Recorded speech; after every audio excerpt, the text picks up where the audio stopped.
semaine dernière était pas loin de moi parce qu'il était au Malawi. Il va nous dire où est-ce qu'il se trouve actuellement. Blondel, tu as la parole. Merci. Ok, bonjour Carole, j'espère que tout le monde me reçoit. Oui, on t'entend très bien. D'accord, merci. C'est un honneur pour moi de prendre la parole, surtout après une brillante dame comme Marie Tamafo, derrière laquelle j'ai eu à faire mes pas il y a quelques années aussi.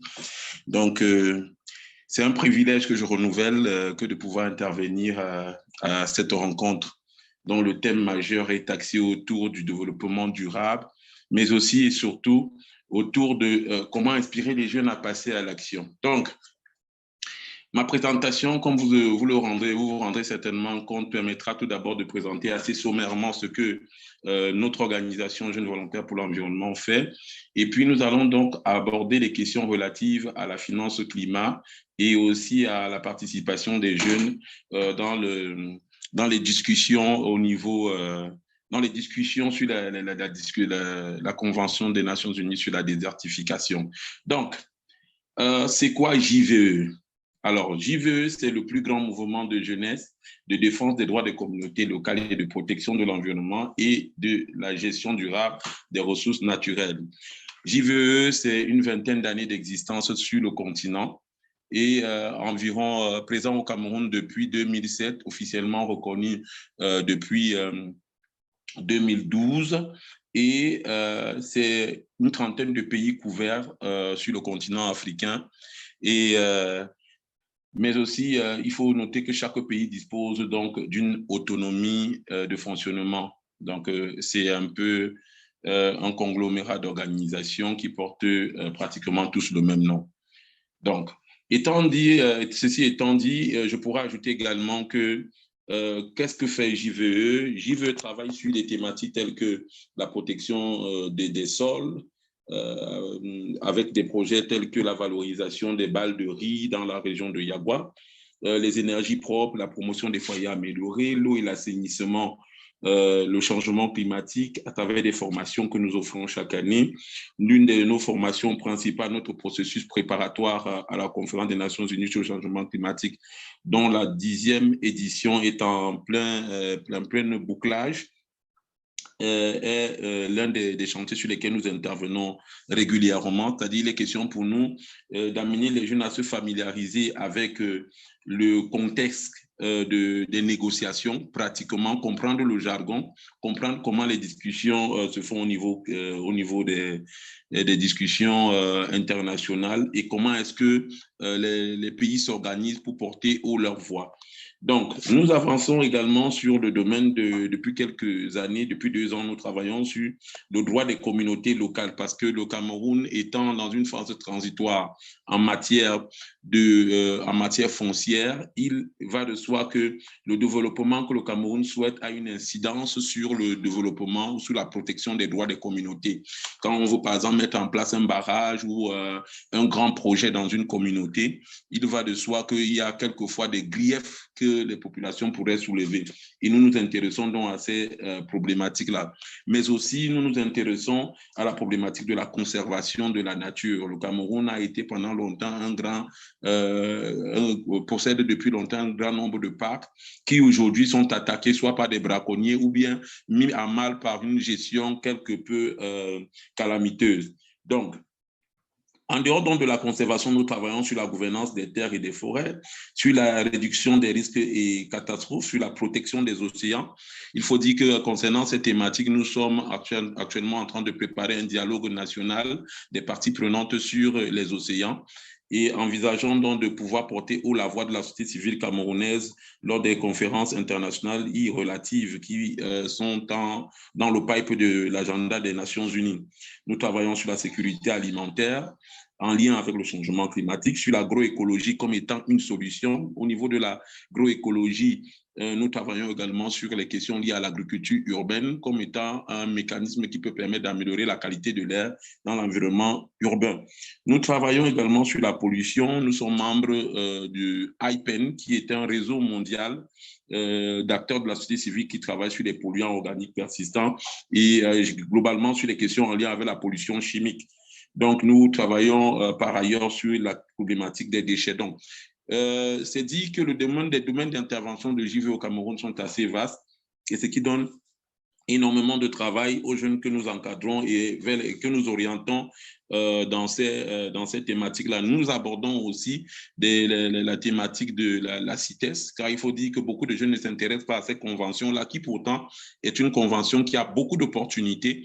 Et nous pensons qu'amener les jeunes à s'intéresser à la CITES, qui est la convention, qui est le cadre pour la protection des espèces en voie de disparition, normalement des espèces protégées, des animaux protégés et autres, et nous travaillons dessus pour permettre à ce que l'engagement des jeunes soit de plus en plus accru dans cette sphère de discussion-là. Ce qui nous amène également à aborder ces thématiques-là sous divers projets.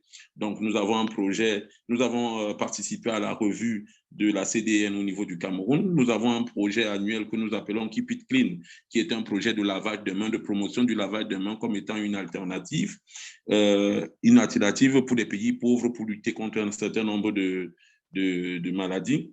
Nous avons le projet Trash Challenge que nous avons mis en place avec le soutien de l'ambassade du Haut-Commissariat de Grande-Bretagne il y a quelques années, il y a quelques mois. Nous avons également un projet dénommé Climate and Energy Youth Week, qui est une semaine qui permet de valoriser le travail de la recherche dans le domaine du climat et de l'énergie, parce que nous nous sommes rendus compte que bon nombre de jeunes ont des initiatives ou des projets qu'ils portent, mais ils n'arrivent pas à trouver des partenaires pour leurs projets. Et on s'est dit, comment faire pour que le travail académique ne se limite pas à l'université? Parce que ça aussi, ça a été un problème. Une fois le master terminé, le mémoire, on le fout à la poubelle et basta, on commence à chercher du boulot sans pour autant savoir que ce travail de recherche peut être valorisé ou mettre en synergie avec d'autres jeunes d'ailleurs ou d'une autre université pour éviter qu'il y ait de la répétition dans la recherche. Et c'est l'un des grands problèmes que nous avons parce que vous pouvez voir un jeune à l'université de Maroua dans le nord du Cameroun qui va travailler sur un sujet sur lequel un gars de l'université de Yaoundé a déjà travaillé. Donc, en termes de productivité, nous avons trouvé que ce n'est pas bon. Donc, on offre un cadre de dialogue entre les jeunes chercheurs et les entreprises, entre les innovateurs. Donc, c'est ça, la semaine des jeunes sur le climat et l'énergie. Nous avons la pépinière des éco-citoyens qui permet c'est un programme d'éducation à l'environnement dans les écoles. Nous avons un projet de valorisation des déchets plastiques qui permet de montrer quelles sont les alternatives qu'on peut avoir en matière de gestion durable des déchets, notamment le plastique.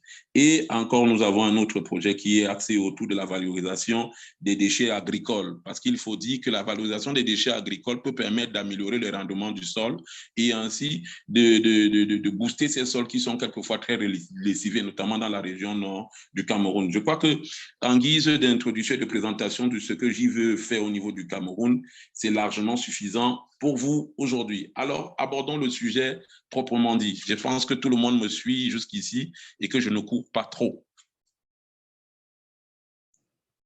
On est ensemble là? Oui, absolument. Absolument, Blondel. Merci de poursuivre. Merci bien. Alors, comprendre le Fonds vert pour le climat, c'est la première partie de ma présentation. Le Fonds vert pour le climat est un mécanisme financier de l'Organisation des Nations Unies rattaché à la Convention cadre des Nations Unies sur les changements climatiques. Donc, lorsque les dirigeants mondiaux se sont réunis et qu'ils ont décidé de lutter efficacement contre le climat, ils se sont rendus compte que cela devrait avoir des coûts et qu'il fallait mettre en place un certain nombre de mécanismes financiers pour supporter la transition des États en développement, pour éviter que les États en développement n'empruntent le même schéma que les pays dits développés ont emprunté pour leur développement et ainsi réduire les émissions de gaz à effet de serre qui étaient émis dans l'atmosphère. Donc, en termes d'objectifs, il est question donc, à travers la finance climatique, de réaliser des transferts de fonds des pays les plus avancés à destination des pays les plus vulnérables afin de mettre en place des projets pour combattre les effets du changement climatique. Il a été créé, donc le Fonds vert climat a été créé en 2009 et les projets ont été concrétisés lors de la conférence de Cancun sur le climat en 2010. À la quasi-unanimité des États partis présents à cette convention-là. Donc, un texte mettant en place des principes devant régir les mécanismes financiers, parmi lesquels les principes d'accès direct au financement par les pays, les principes d'appropriation nationale de la finance, des financements et des projets, et les principes d'allocation équilibrés entre l'adaptation et l'atténuation, parce qu'il faut dire que les deux mécanismes de financement du climat ou de la lutte contre le climat sont l'adaptation et l'atténuation. Donc, en guise de définition, on va s'appesantir plus sur la définition que porte la Convention cadre des Nations Unies elle-même en matière de finances climatiques. Donc, la définition de la Convention est la suivante. La Convention décrit le financement climatique comme le type de financement local, national ou transnational utilisé pour appuyer et mettre en œuvre des actions d'atténuation et d'adaptation au changement climatique.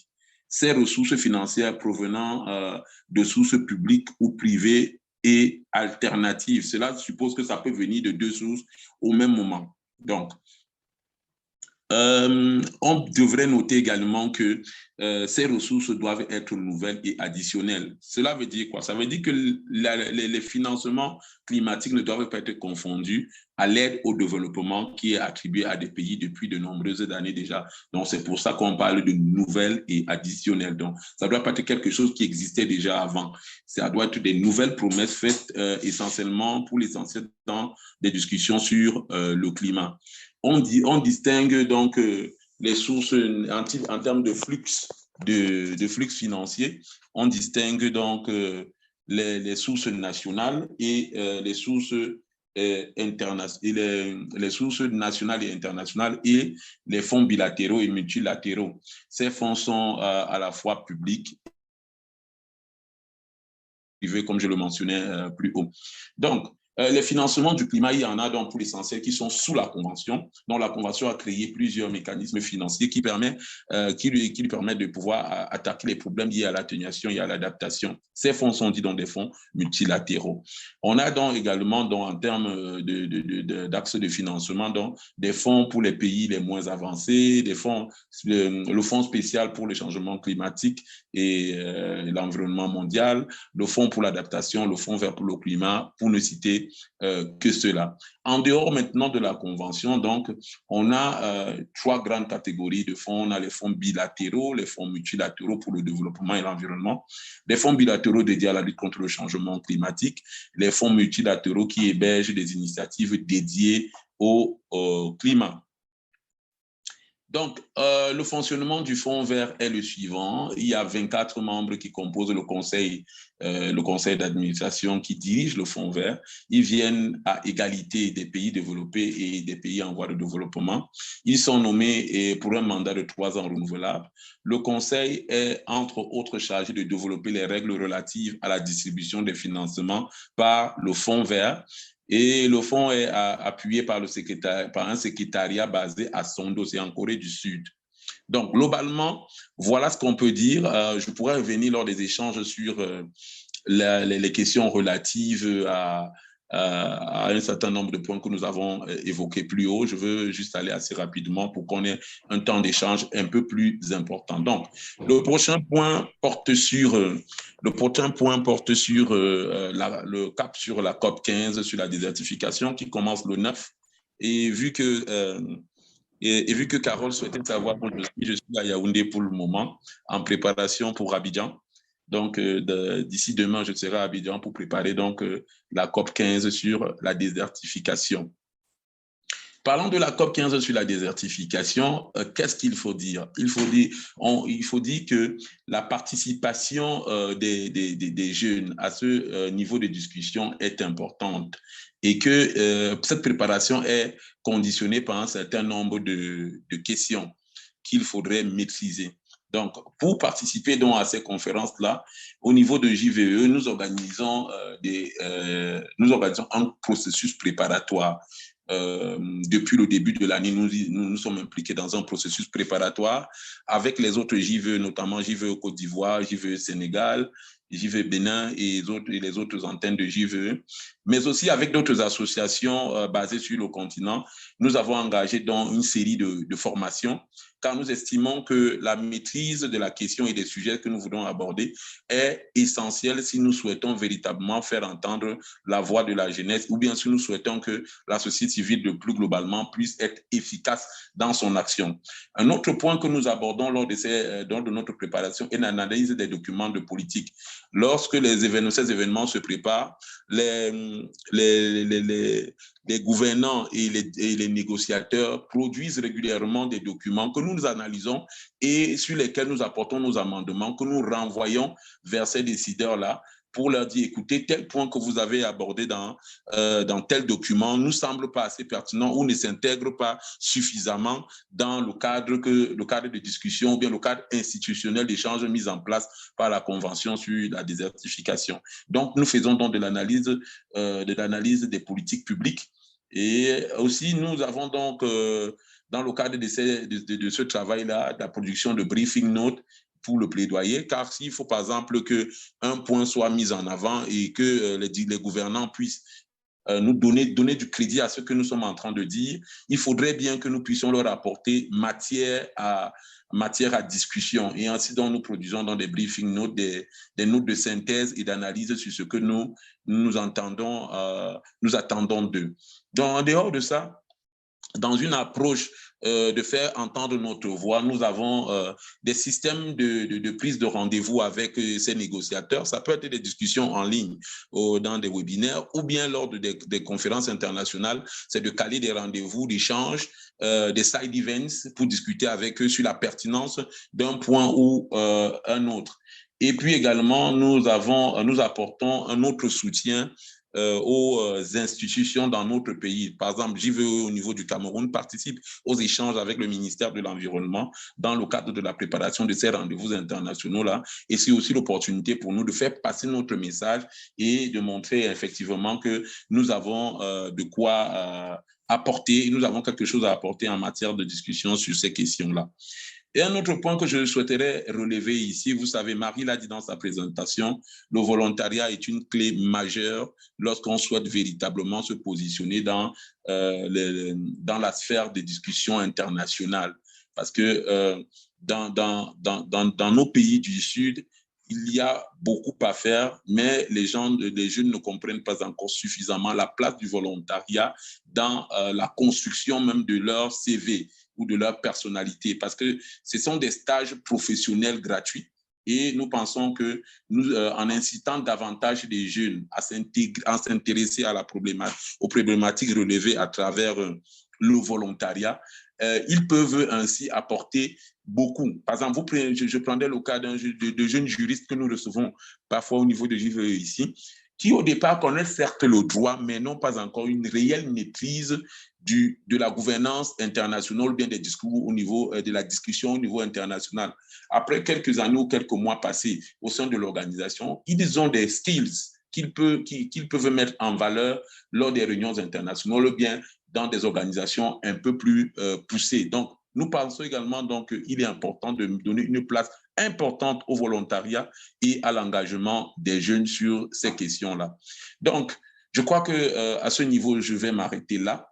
Et pour ceux qui souhaiteraient avoir un peu plus d'informations sur la problématique du fonds vert, j'ai mis en lien quelques liens importants.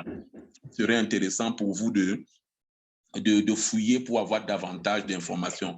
Je crois que l'essentiel est dit et je suis à vous pour d'éventuelles questions. Donc, j'espère que la modératrice aura l'opportunité de nous permettre donc de pouvoir échanger. That's all, dear Fabrice. Merci. Merci beaucoup, Blondel, pour cette très riche présentation qui illustre une large palette de vos activités et qui répondent à la préoccupation de ce webinaire qui est en fait et vous l'avez si bien dit, comment inspirer les jeunes à passer à l'action. C'est de ça qu'il s'agit dans ce webinaire.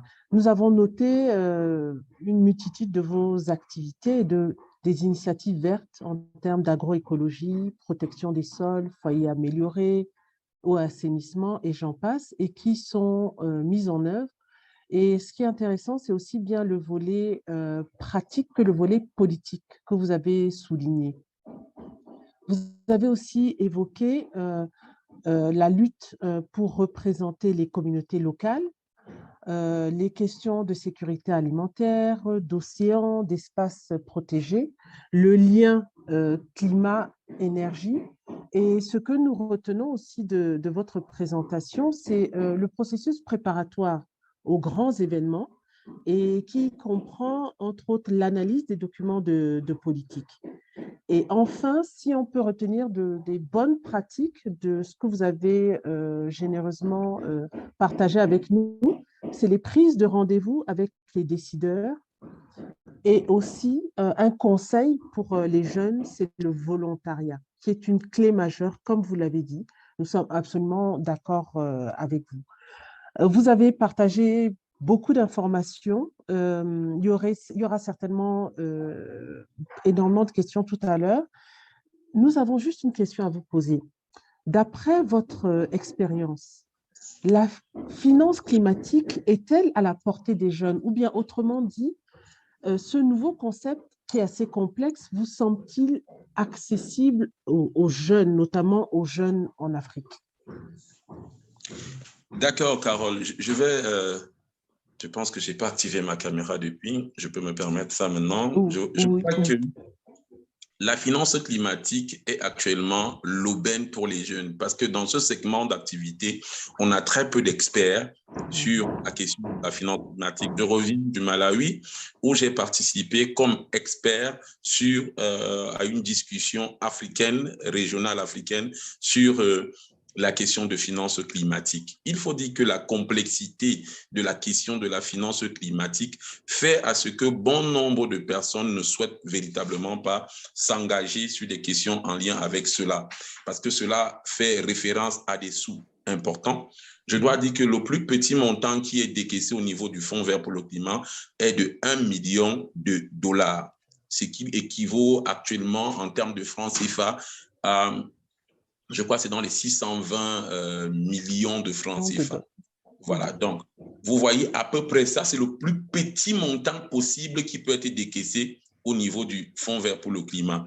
Alors, pour pouvoir décaisser de telles sommes, il y a un certain nombre de contraintes qu'il faut maîtriser et qu'il faut comprendre. Donc, nous pensons donc que la finance climatique s'inscrit donc dans le cadre des opportunités pour la jeunesse. Mais alors, il faudrait véritablement que cette jeunesse se forme et s'intéresse profondément à cette question-là. Parce qu'en s'intéressant à ça, elle s'ouvre automatiquement à un nouveau champ exploratoire en termes d'emploi et en termes de développement personnel. Merci, merci bien Blondel. On reviendra certainement tout à l'heure dans la section débat et échange sur d'autres questions. Merci.